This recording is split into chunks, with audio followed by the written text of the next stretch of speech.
ராதன் பண்டிட் அவர்களுடைய நியமனத்தை தமிழக அரசு ரத்து பண்ணியிருக்கு.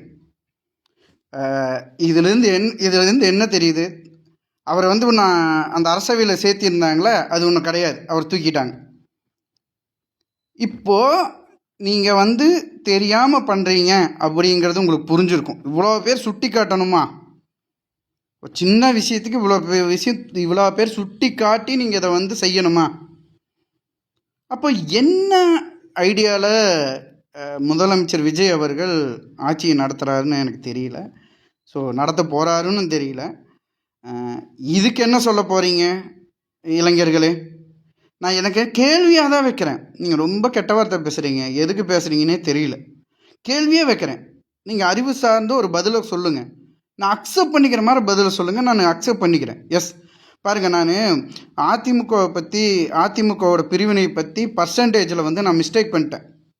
1/3க்கு நான் ஆஃப்ங்கிற மாதிரி நான் சொல்லிட்டேன். ஓகேவா? அதை நான் சொல்லும்போது அதை கரெக்டாக 1/3ங்கிற வார்த்தையை மட்டும் மிஸ் பண்ணிட்டேன் நான். ஓகேவா? அது சரி, ஓகே, அந்த ரீல்ஸ் அப்படியே இருண்டு போட்டுன்னு விட்டுட்டேன். அது கீழே ஒருத்தங்க அதை சொல்லியிருந்தாங்க 1/3 தப்புன்னு. Yes, accept. ஓகேவா? இப்போது நான் பரவாயில்ல, நான் வெறும் மக்கள் பிரதிநிதி.